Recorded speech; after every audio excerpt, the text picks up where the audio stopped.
Assalamualaikum warahmatullahi wabarakatuh. Hamdan wa salatan amma ba'du. Apa kabar anak-anakku sekalian kelas 8? Sehat ya? Insyaallah. Alhamdulillahirabbil alamin. Baiklah, pada kesempatan kali ini ya, setelah kita kemarin membahas mengenai sikap jujur, adil, ya, maka pada hari ini kita akan tuntaskan materi di bab 3, yaitu tentang perilaku terpuji, berbuat baik, hormat, dan patuh kepada orang tua dan guru. Baiklah, tentunya ini adalah perilaku terpuji yang harus kita biasakan dalam kehidupan sehari-hari sebagai seorang anak, sebagai seorang siswa, sebagai seorang murid, ataupun pelajar. Begitu. Maka selain daripada ini perintah Allah Subhanahu wa Ta'ala, maka sudah barang tentu dalam kehidupan sosial, dalam kehidupan sehari-hari ini betul-betul harus kita tanamkan. Begitu. Baik, perhatikan teman-teman sekalian, ya. Sebagai seorang anak tentunya kita memiliki kewajiban. Jadi orang tua pun memiliki hak ya, untuk dihormati, untuk dijaga, untuk kita berikan sesuatu hal yang baik kepada mereka berdua, karena selain daripada Allah Subhanahu wa Ta'ala pun memberikan satu keistimewaan kepada mereka berdua ya. Contoh misalnya bahwa surga itu berada di telapak kaki ibu. Ini kan hal yang luar biasa. Kemudian juga bagaimana perjuangan ayah ibu dalam kehidupan sehari-hari kita. Seorang ibu melahirkan anaknya dengan penuh perjuangan, 9 bulan dikandung badan begitu ya. Kemudian juga seorang ayah sebagai tulang punggung keluarga mencari nafkah untuk kehidupan kita, tentunya ini pun sudah cukup ya, menjadi alasan kita kenapa kita harus berbakti kepada kedua orang tua. Birrul walidain dalam bahasa Arab. Ya, berbuat baik kepada kedua orang tua, baik ayah maupun ibu yang sudah menjaga kita, melahirkan kita, mendidik kita sampai hari ini. Begitu. Ya. Kemudian nanti kita pun akan bahas juga mengenai bagaimana harus berbuat baik, hormat dan patuh kepada guru ya. Mengingat ulama itu adalah warasatul anbiya. Ulama atau guru adalah warisan dari para nabi. Bayangkan warisan dari para nabi yang harus kita lestarikan bersama. Ya, arti kita jaga, ya, kita cintai, ya, kita hormati dan sebagainya. Selanjutnya, ya. Maaf. Ya. Inilah dia yang pertama adalah perintah Allah Subhanahu wa Ta'ala dalam berbakti kepada kedua orang tua kita. Ya. Saya ambil dalam Quran surah Al-Isra ayat 23-24. A'udzubillahi minasyaitonirrajim. Bismillahirrahmanirrahim. Wa qadha rabbuka alla ta'budu illa iyyahu wa bil walidaini ihsana. Anakku sekalian, bagaimana kita diperintahkan oleh Allah Subhanahu wa Ta'ala untuk menyembah satu-satunya Tuhan, Allah Subhanahu wa Ta'ala. Kemudian hendaklah kita sebagai manusia senantiasa berbuat baik kepada bapak dan ibu kita, kepada kedua orang tua kita. Ini jelas perintah dari Allah Subhanahu wa Ta'ala untuk tidak menyekutukannya dan senantiasa hormat kepada kedua orang tua kita. Ya.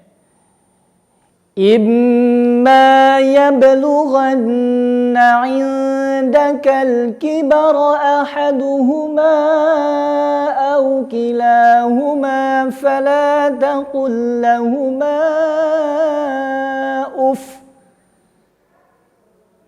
Kita jangan sampai sekali-kali berani mengatakan ucapan kata ah saja. Itu udah gak boleh teman-teman. Ya. Ayo Najwa, ayo Gilang belajar. Ah tidak mau, ah males. Itu adalah hal yang dilarang oleh Allah Subhanahu wa Ta'ala. Ini adalah perumpamaan. Kalau memang ah saja gak boleh, apalagi yang lainnya, ya.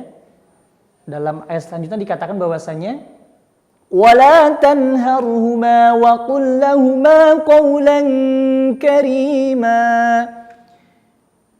Jika saja nggak boleh, apalagi membentaknya, menghardiknya, ya, melawan dengan kata-kata yang kasar, memukulnya. Na'udzubillah summa na'udzubillah. Ini bentuk sikap kedurhakaan dari seorang anak.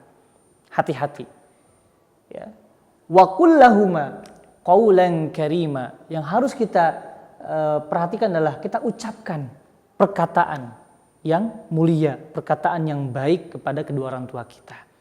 Maka dengan hal ini semualah ya bukti bahwa kita adalah anak yang soleh, anak yang berbakti kepada keduanya. Lebih daripada itu semua, melalui ayat ini kita diberikan pesan ya untuk bagaimana menjadi seorang anak yang senantiasa memperhatikan kehidupan orang tua setelah kita nanti hidup mandiri. Jangan sampai lupa kedua orang tua kita, kan begitu. Tetap kita jaga, kita kunjungi, silaturahim, jaga hatinya, jaga perasaannya. Itulah ciri anak-anak yang solih dan berbakti. Ya, kemudian anakku sekalian,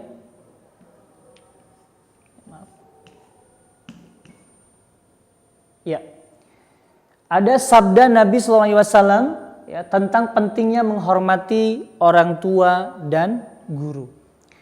Dari Ubadah bin As-Samit bahwa Rasulullah SAW bersabda, bukan termasuk golongan kami orang yang tidak menghormati orang tua. Bayangkan, Rasul mengatakan, Nabi kita mengatakan, bukan golongan kami. Ya, bagi teman-teman, bagi kita semua, baik kelas 8A yang tidak mau menghormati orang tuanya, yang tidak mau berbakti kepada orang tuanya. Nauzubillah.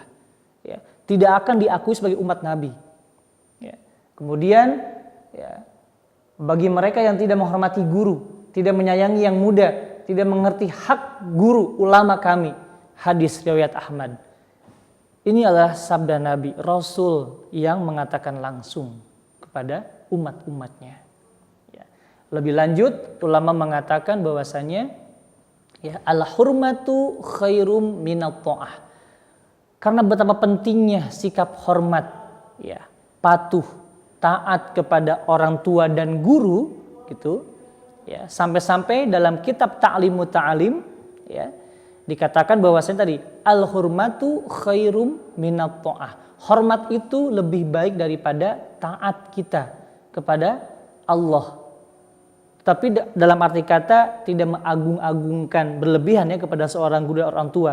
Tetapi ini saking pentingnya hormat, karena ternyata dengan hormat kita kepada guru, kepada orang tua, ini pun menjadi jalan, wasilah, jembatan ya untuk senantiasa menambah kecintaan kita kepada Allah Subhanahu wa taala. Karena orang tua dan guru adalah wakil di bumi ini yang membuat kita harus semakin soleh, semakin baik dalam menjalani kehidupan ini melalui pendidikan agama dan pendidikan umum yang positif. Selanjutnya adalah terakhir, mari sama-sama kita terapkan dalam kehidupan sehari-hari perilaku menghormati orang tua dan guru ya dimanapun kita berada. Contohnya banyak teman-teman sekalian. Jika memang teman-teman di sekolah gitu ya sebagai seorang pelajar, bagaimana kita ketemu dengan guru, ucapkan salam. Ya, senyuman yang indah kepada guru kita.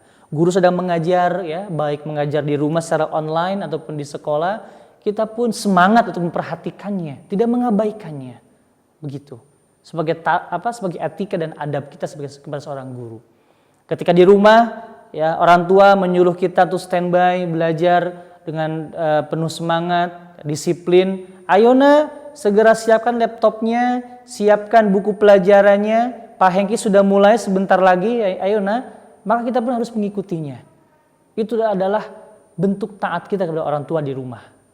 Saya yakin di masa situasi saat ini memang berat belajar di rumah. Dan pasti orang tua akan sibuk mengurusi kita. Kitanya pun harus mengerti, harus tahu diri sebagai seorang anak. Ya, sudah tahu bagaimana capeknya orang tua di rumah mengawasi kita, ya, mengamati kita dalam belajar sehari-hari di rumah. Kitanya harus meringankan beban-beban mereka. Dengan cara apa? Belajarlah dengan baik tanpa harus disuruh oleh orang tua kalian. Begitupun dengan guru kalian, dengan wali kelas kalian juga. Ya, taatilah, hormatilah. Insya Allah ini menjadi wasilah kebaikan kita, kita pun semakin cinta kepada Allah Subhanahu wa Ta'ala. Baik teman-teman sekalian, cukup sekian dari Pak Hengki. Semoga bermanfaat untuk hari ini. Dan kita ketemu lagi nanti insya Allah di materi berikutnya. Jujur, adil, menghormati orang tua dan guru, tugas kita hari ini. Mulai juga hari ini, jangan sampai kita menyia-nyiakannya. Bismillah. Terima kasih. Wassalamualaikum warahmatullahi wabarakatuh.